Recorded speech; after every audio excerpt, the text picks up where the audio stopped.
Kenalin, ini Dennis. Dennis adalah mahasiswa tingkat 2 yang sedang melakukan perjalanan hariannya menuju kampus. Karena tugasnya menumpuk, sudah 2 hari Dennis belum sempat tidur cukup. Alhasil, perjalanan hari ini dilakukan dengan sedikit rasa kantuk. Peristiwa yang barusan terjadi hanyalah salah satu contoh dari ribuan kasus kecelakaan yang pernah terjadi di negeri ini. Menurut data dari Badan Pusat Statistik pada tahun 2022, kecelakaan yang terjadi di Indonesia telah mencapai angka 139.000 kasus. Dan angka ini terus mengalami kenaikan setiap tahunnya, dengan rata-rata pertumbuhan per tahun mencapai 6,26%. Diperkirakan kerugian yang timbul karena kecelakaan mencapai 280 triliun rupiah. Dari hasil investigasi yang dilakukan oleh Komite Nasional Keselamatan Transportasi, atau disingkat KNKT, ditemukan bahwa jenis kecelakaan lalu lintas dan angkutan jalan yang paling banyak terjadi adalah tabrakan, yaitu sebesar 60% menurut rata-rata dari tahun 2017 sampai 2021. Jauh lebih tinggi dibandingkan dua jenis lainnya, yaitu terguling sebesar 21% dan terbakar sebanyak 19%. Yang artinya, peristiwa yang teman saya alami tadi itu juga dialami oleh banyak sekali pengemudi di Indonesia. Tapi kira-kira apa yang menyebabkan angka kecelakaan ini begitu tinggi? Dari hasil investigasi KNKT, persentase kecelakaan yang timbul karena kesalahan manusia merupakan yang paling signifikan, dengan angka 64%, diikuti oleh yang timbul karena sarana sebanyak 34%, dan lainnya sekitar 2%. Yang artinya, sebagian besar kecelakaan ini terjadi karena kurang waspadanya pengemudi ketika berkendara. Rasa kantuk merupakan salah satu faktor utama penurunan konsentrasi pengemudi. Banyak pengemudi yang mengabaikan hal ini demi mencapai tujuan, meskipun berisiko terhadap keselamatan mereka. Saat rasa kantuk diabaikan, pengemudi berisiko mengalami fenomena yang lebih berbahaya lagi, yaitu microslip. Apa sih itu microslip? Microslip adalah periode tidur yang sangat singkat yang berlangsung hingga 30 detik. Terkadang orang yang mengalami microslip tidak selalu menyadari saat itu terjadi. Menurut Kementerian Kesehatan Republik Indonesia, terdapat banyak hal yang dapat menjadi penyebab microslip. Beberapa di antaranya yaitu kurangnya jam tidur yang tidak berkualitas, tekanan darah tinggi, gangguan kecemasan atau depresi, dan masih banyak lagi. Tanda-tanda awal microslip yang dapat dideteksi diantaranya menguap terus-menerus, kelopak mata terasa berat, mata sering berkedip, tiba-tiba terbangun dengan sentakan tubuh, dan ketidaksadaran atas kejadian sekitar. Mendeteksi microslip pada pengemudi sangat penting untuk mencegah kecelakaan yang disebabkan oleh rasa kantuk.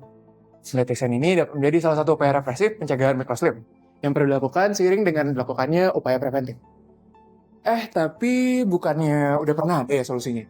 Benar sekali, Radit. Ternyata alat untuk mendeteksi microslip pada pengemudi sudah ada. Namun, teknologi masih terbatas pada mobil-mobil mewah dengan fitur keselamatan yang canggih. Contohnya seperti Tesla, BMW, Mercedes-Benz, dan lainnya. Maka dari itu, tujuan kami adalah untuk membuat solusi ini aksesibel oleh semua pengendali kendaraan bermotor. Tim kami mengusulkan solusi adaptif terhadap penilaian microslip ini dengan merancang model computer vision yang dapat mendeteksi microslip pada pengemudi dan memberikan peringatan jika terdeteksi adanya indikasi microslipping sehingga mereka bisa bangun dan kembali fokus. Harapannya, solusi ini mampu mengurangi tingkat kecelakaan di Indonesia yang disebabkan karena microslip. Untuk mengimplementasikan ide ini, kami menggunakan dataset Frame Level Driver Drowsiness Detection di Kaggle.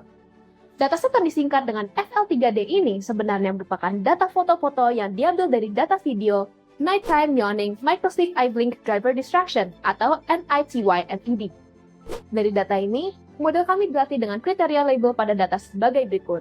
Yang pertama, semua gambar di mana pengemudi menutup mata disebut microslip. Yang kedua, gambar di mana mulut pengemudi terbuka lebih dari sekitar 2,5 cm diberi label menguap. Selain kondisi tersebut, data diberikan label alert. Data ini memiliki 53.331 gambar dan terdiri dari 3 perempuan dan juga 2 pengemudi laki-laki. Lebih jelas lagi, mari kita melihat perbedaan antara gambar alert, microslip, dan juga yawning. Selanjutnya, apa yang harus kita lakukan pada data yang dibutuhkan? Dari data yang kami kumpulkan, kami memutuskan untuk menggunakan YOLO versi 11. Kenapa YOLO? Karena YOLO atau You Only Look Zone adalah model yang cocok untuk image classification. Tidak hanya akurat, YOLO memiliki model yang cukup kecil sehingga bisa berjalan di Raspberry Pi. Saat melakukan inference atau prediksi, gambar original yang ditangkap kamera akan melalui proses berikut. Pertama, gambar akan diolah menggunakan RMN atau residual maskinator. RMN berguna untuk mendeteksi wajah pengemudi, memfokuskan pada bagian yang penting seperti mata dan ekspresi wajah. Kedua, YOLO akan memproses gambar ini memberikan klasifikasi probabilitas untuk tiap kelas, seperti microslip, yawning, dan alert. Ketiga, hasil output dari YOLO akan terus di-track. Di sini kami akan menetapkan threshold yang akan di-reset setelah jangka waktu tertentu.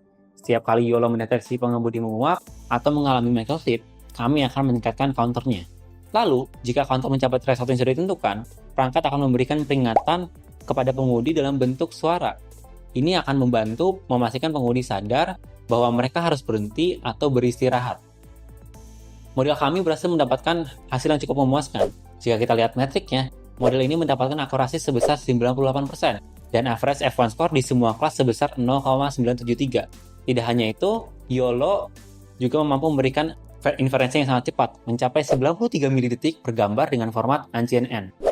Nah, kita udah punya model yang sangat bagus nih, tapi buat implementasi benerannya gimana sih? Untuk implementasinya, kita bakal memerlukan bantuan dari komputer. Tapi jangan pikir bahwa kita perlu bawa laptop tiap kali kita nyetir ya. Nah, aku sudah membawa sebuah alat yang ini namanya Raspberry Pi. Dia sebenarnya sebuah komputer. Dia memang kecil, tapi dia juga cukup kuat untuk melakukan semua hal yang kita butuhkan. Nah, dari Raspberry Pi ini, kita dapat menyambungkan sebuah kamera ataupun menyambungkan sebuah speaker. Speaker ini bisa eksternal ataupun speaker internal dari sebuah mobil. Kemudian, kami menyadari bahwa form factor ini sebenarnya tidak ideal. Tapi kami juga yakin bahwa dengan pengembangan yang lebih lanjut, kami dapat membuat sebuah form factor yang lebih compact. Mungkin selayaknya dashcam eksternal sudah ada sekarang, yang sehingga pengguna dapat attach alat kita ke mobil mereka dengan mudah. Selain memberikan sisi hardware, kita juga memerlukan sisi software-nya. Untuk itu, kita perlu membuat sebuah program untuk menerima input dari model yang akan membaca cuplikan dari kamera. Lalu, melakukan pemrosesan threshold, seperti yang dibilang Dennis, kemudian mengecek apakah pengemudi perlu diperingati dengan suara. Jika iya, kirimlah sinyal ke speaker untuk memainkan suara peringatan. Nah, setelah itu, kebayangkan alat ini bisa membantu masyarakat bagaimana saja. Tentu saja untuk pengemudi umum, mereka akan lebih aware mengenai bahayanya microslip, dan juga akan mendapatkan peringatan supaya mereka berpikir 2 kali sebelum melanjutkan perjalanan dengan merasa mengantuk.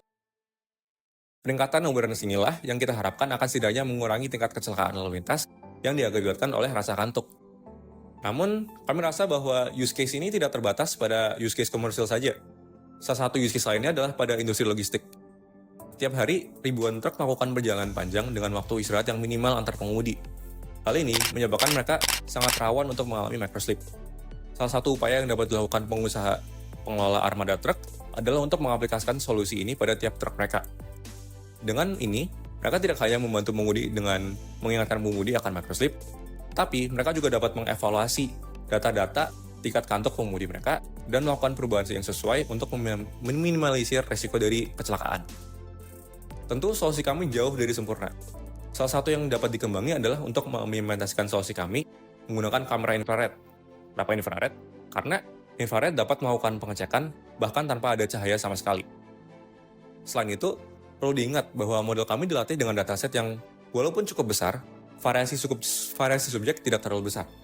Sehingga untuk mendapatkan hasil yang paling akurat, angle kamera harus diambil dari atas.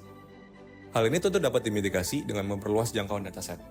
Lebih baik lagi, lakukan training dengan dataset dengan fitur-fitur wajah yang menyerupai target audiens kami, yaitu orang-orang Indonesia. Dengan melakukan pengembangan yang sudah kami sampaikan, kami yakin bahwa solusi ini dapat menjadi sebuah langkah yang baik untuk menurunkan tingkat kecelakaan lalu lintas. Berikut adalah solusi kami dari tim Gradient.